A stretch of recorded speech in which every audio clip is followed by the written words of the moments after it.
There's a pattern most empaths notice, but can't explain. You meet someone. At first, everything feels natural, easy, aligned. But over time, something shifts. The same types of people keep showing up, draining, manipulative, emotionally heavy. And eventually you start asking yourself, why does this keep happening to me? Is it bad luck? Is it timing? Or is there something about you that attracts it? Before we go deeper, if you connect with this kind of psychological content, make sure to subscribe to the channel because we explore things most people don't really notice. And if anything in this video feels familiar or relates to your experience, drop a comment below and share it with me. I read them and it helps me understand your perspective better. Now, let's get into it. Most empaths believe the problem is external. They think, I just meet the wrong people. I just have bad experiences. But that explanation is incomplete because patterns don't repeat randomly. If the same type of person keeps entering your life, there's a mechanism behind it. Not something mystical, something psychological. And once you understand it, the pattern stops feeling confusing and starts feeling predictable. Let's clarify something first. When we say aura, we're not talking about something mystical or invisible floating around a person. We're talking about signals, subtle, but very real psychological and behavioral signals that people pick up on instantly, even if they can't explain how. It starts with your body language, the way you stand, the way you move, the way you react in conversation. Then it goes deeper, your tone of voice, your pace of speaking, your emotional openness, your level of comfort around others, your responsiveness to what people say or feel. All of these things combine together into something that creates a readable presence. And most people don't realize they are constantly reading it. It happens automatically, below conscious awareness. They don't think, I'm analyzing this person. They just feel something about them. Empaths tend to project a very specific kind of signal, often without even trying. Warmth, openness, emotional availability, a sense of understanding, and low resistance in interaction. They don't usually come across as guarded or closed off. They feel approachable, emotionally safe. And to the right kind of person, this is exactly what creates connection. It feels calm. It feels accepting. It feels like being understood without effort. But here's where the problem starts. The same signals that feel safe to emotionally healthy people can feel very different to the wrong kind of person. Because low resistance and high openness don't just communicate safety, they can also communicate accessibility. Not access in a respectful sense, but access without boundaries. And that is where misunderstanding begins. What feels like emotional warmth from an empath can be interpreted as emotional availability that has no limits. And that interpretation changes how people approach them. Here's something uncomfortable but real. Toxic people are often far more observant than most people assume. Not in a deliberate analytical way, but in an instinctive, almost automatic way. They don't sit and think about who to target. They simply read people. They pick up on behavioral patterns, emotional reactions, and subtle cues within seconds of interaction. And without even realizing it consciously, they start scanning for specific traits. Who will listen without interrupting or pushing back? Who will give without asking too many questions? Who will understand without demanding accountability? Who will tolerate discomfort instead of walking away? These are not random observations for them. They are indicators of how far a person can be influenced, tested, or emotionally engaged. And this is where empaths often enter the picture. Because empaths naturally tend to show many of these signals. Not because they lack strength, but because their default setting is openness. They listen deeply. They try to understand before judging. They give emotional space to others. They often prioritize connection over confrontation. And in healthy environments, these are powerful traits. but in unhealthy dynamics, they are interpreted differently. Openness, when combined with weak or unclear boundaries, doesn't just look like kindness, it starts to look like opportunity. Opportunity for emotional reliance, opportunity for inconsistency to be tolerated, opportunity for limits to be tested slowly over time. And the key issue is this: toxic individuals rarely see openness as something to respect. They see it as something that can be gradually expanded, not all at once, but step by step. And empaths, without realizing it, often respond in ways that reinforce this pattern, because their instinct is to understand, not to resist. And that is where the dynamic quietly begins. Attraction is not always as simple as liking someone. In reality, human connection often works on multiple layers, and not all of them are emotional or healthy. Sometimes attraction is not about affection at all. It's about usefulness. And this is where the dynamic becomes uncomfortable to look at, because many people are not actually drawn to empaths for genuine connection or mutual understanding. They are drawn for something more unconscious: regulation. They are looking for someone who can absorb emotional pressure that they themselves cannot hold. Someone who can sit with their chaos without leaving. Someone who can stabilize their emotional instability in real time. Someone who can validate their shifting moods, contradictions, and inconsistencies without judgment. And empaths, without even realizing it, often become the perfect match for this pattern, not because they are trying to be used, but because their natural behavior already aligns with what the other person needs.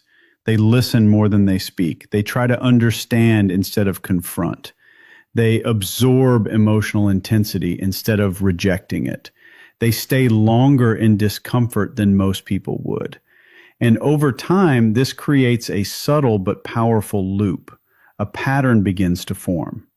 The more the empath gives emotionally, the more the other person learns they can take. Not necessarily in a conscious or malicious way at first, but as a learned dynamic. A system gets created between the two people. One side regulates, the other side provides regulation, and the imbalance slowly becomes normal. What makes this especially difficult is that it doesn't feel wrong in the beginning. It often feels like connection. But over time, the emotional weight becomes one-sided, and the empath starts realizing that their presence is not just being appreciated, it is being relied upon in ways they never intentionally agreed to. Here's where the dynamic stops being just external and starts becoming internal. Because for many empaths, something subtle develops over time that they don't consciously notice. They begin to tie their sense of value to being needed. Not in an obvious or intentional way, but in an emotional way that feels natural to them. When they are helping someone, they feel useful. When they are supporting someone, they feel important. When they are understanding someone's pain, they feel connected. And slowly, these emotional experiences start forming an internal pattern. That being needed equals being valuable. And this is where a hidden psychological trap begins to form. Because the more a person depends on the feeling of being needed to feel worthy, the more their behavior starts aligning with situations where they are needed. And not in healthy, balanced ways, but in emotionally demanding ones. This is where attraction becomes complicated, because instead of naturally connecting with stable, self-aware people, they often find themselves around individuals who are emotionally unstable, inconsistent, or internally unregulated. Not because they are choosing it consciously, but because those are the environments where their value system feels activated. People who don't need fixing don't trigger the same internal response, but people who are struggling emotionally do. So over time, a pattern develops. The empath becomes the fixer, the listener, the emotional supporter, the stabilizing presence. And the more this role is repeated, the more it feels familiar. And familiarity starts to feel like identity. But the deeper issue is this. This dynamic doesn't lead to balanced relationships. It leads to emotional labor, where one person is constantly processing, holding, and regulating emotions, while the other simply receives. And because the need to feel needed is not conscious, it becomes very difficult to recognize when the pattern is actually unhealthy. Until exhaustion begins to show up, not suddenly, but slowly, through emotional depletion that is hard to explain but impossible to ignore. For many empaths, boundaries don't feel like a natural behavior at first, not because they don't understand the concept, but because emotionally it feels uncomfortable to apply it. There is a difference between knowing something intellectually and being able to execute it emotionally in real situations. Empaths often fall into that gap. They can recognize that boundaries are important, healthy, and necessary, but when it comes to actually enforcing them in real interactions, something internal hesitates. Saying no doesn't just feel like a response. It feels like rejection. It feels like distance. It feels like hurting someone. And that emotional interpretation creates resistance. Pulling back, even slightly, can feel wrong, almost like they are doing something unkind, even when they are simply trying to protect their own space. So instead of clearly setting limits, many empaths unconsciously choose a different path. They stretch themselves. They extend their patience. They extend their understanding. They extend their emotional availability beyond what is comfortable. And over time, this stretching becomes noticeable in the way they respond to others.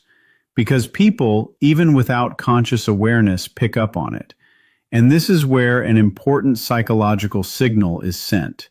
When someone repeatedly does not enforce limits, the message that is received is not about kindness alone. It becomes something more behavioral. This person is flexible. This person will adjust. This person will not stop me easily. And once that signal is communicated, it doesn't disappear. It gets stored in the dynamic between both people. Because human behavior adapts based on feedback loops. If boundaries are not clearly enforced, the expectation of access quietly increases. Not always in an obvious or aggressive way, but gradually through repetition. And this is why the absence of boundaries often creates more imbalance over time. Not because empaths lack strength, but because their strength is often expressed through tolerance rather than restriction. Over time, the dynamic doesn't stay the same. It slowly shifts. Not in a dramatic moment, but in small emotional increments that are easy to ignore at first. The empath begins to feel it internally. A sense of fatigue, mental heaviness, emotional overload that is hard to explain but very real to experience. It doesn't always show up as chaos. Sometimes it shows up as quiet exhaustion. But instead of recognizing it as a signal to pause, they often do the opposite. They try harder. They invest more energy into understanding the situation. They give more emotional space. They explain themselves more clearly. They try to fix misunderstandings more quickly. Because in their mind, there is still a belief that if they just adjust enough, things will eventually balance out. If they become more patient, more understanding, more emotionally available, the relationship will stabilize. But what they slowly begin to realize is something uncomfortable. The imbalance is not happening because of lack of effort. It is happening because the foundation itself was never equal to begin with. One side is constantly regulating, adapting, and absorbing, while the other side continues receiving without the same level of emotional responsibility. And this is where the draining phase becomes more noticeable. Because the empath is not just giving anymore, they are compensating. compensating for emotional inconsistency, compensating for lack of reciprocity, compensating for imbalance that was never addressed early on. And the more they try to fix it, the more they reinforce the cycle, until eventually effort no longer feels like connection. It starts to feel like maintenance. And emotional maintenance without balance always leads to depletion. Not immediately, but gradually, in a way that becomes impossible to ignore over time. This is the hardest truth to accept, because at first glance it feels like bad luck, like coincidence, like different people showing up in the same way over and over again. But when you look deeper into patterns, something more uncomfortable becomes visible. It repeats because it works. Not in a positive sense, but in a functional sense. It works for the other side of the dynamic, not necessarily for you, for them. Because every repeated pattern in human behavior is reinforced by outcome. If a certain interaction keeps producing results for one person, emotional support, attention, understanding, patience, or access, then that pattern becomes stabilized, even if it is unbalanced, even if it is unhealthy, even if it slowly drains the other person. As long as the system continues to produce benefit for one side, there is no internal reason for that behavior to change. And this is where empaths often miss the deeper mechanism. They tend to focus on intention. But patterns are not driven by intention alone. They are driven by reinforcement. So if the empath continues to respond with understanding, continues to give emotional space, continues to stay present even when things feel uneven, then the pattern does not break. It strengthens. Not because anyone is consciously trying to take advantage, but because the structure of the interaction remains unchanged. And over time, the empath begins to feel confused, wondering why the same emotional experience keeps repeating with different people. But the external faces are not the real issue. The internal pattern is. And unless something shifts internally, the outcome cannot shift externally. Because new people can enter your life, but if your responses remain the same, the dynamic will eventually recreate itself. Different faces, same pattern, until awareness interrupts the cycle. Breaking the pattern does not start with other people. It does not start with changing who comes into your life. It starts much earlier than that. It starts with awareness. Because until awareness enters the picture, behavior stays automatic. And automatic behavior always recreates familiar outcomes. So instead of continuing the same question that keeps the cycle alive, why do I keep attracting the wrong people? The focus begins to shift inward. A more uncomfortable but more accurate question emerges. What am I signaling without even realizing it? Because every interaction carries signals. Not just words, but patterns of response. How quickly you explain yourself. How much emotional space you give. How long you stay in uncomfortable situations. How often you prioritize understanding over boundaries. All of these create a silent message that other people respond to, even if they don't consciously analyze it. And this is where change actually begins. Not by becoming colder, not by becoming disconnected, but by becoming more conscious in your responses. You start reducing unnecessary over-explaining. You stop over-giving just to maintain emotional balance. You begin to notice when you are trying to fix situations that don't require your emotional labor. And perhaps most importantly, you allow discomfort to exist without immediately trying to resolve it. Because for many empaths, discomfort has always meant fix it quickly. But in this stage, discomfort becomes something different. It becomes information. And slowly, through these small internal shifts, something subtle begins to change in your overall presence. Your energy no longer signals constant availability. It no longer signals automatic adjustment.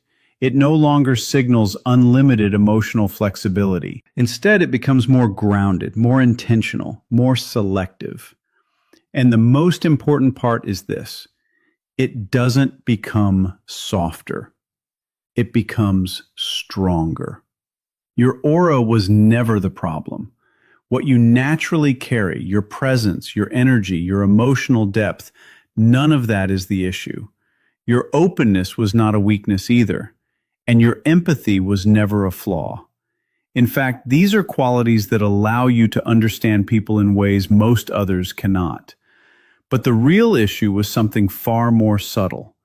It was the lack of filtering. Because empathy on its own is powerful, but empathy without boundaries becomes exhausting. It creates space where everything is absorbed, whether it should be or not. And that is where imbalance begins. Not because empathy is wrong, but because it is unprotected. When there is no internal filter for what you allow into your emotional space, everything gets in. People's emotions, their instability, their expectations, their unresolved patterns, and over time that creates confusion and fatigue. But when awareness enters the picture, something shifts. You begin to understand that empathy is not meant to be unlimited access. It is meant to be conscious. Because empathy without boundaries invites imbalance. But empathy combined with awareness creates something very different. It creates power. Not power over others, but power over your own energy, attention, and emotional space. And in that state, something important changes. You are no longer available to everything. You are no longer emotionally accessible in every direction. And because of that, you naturally become available only to what aligns with you. People, situations, and energies that match your stability rather than drain it. And that is where the pattern finally breaks. Not because the world around you suddenly changes, but because the way access is given from your side changes.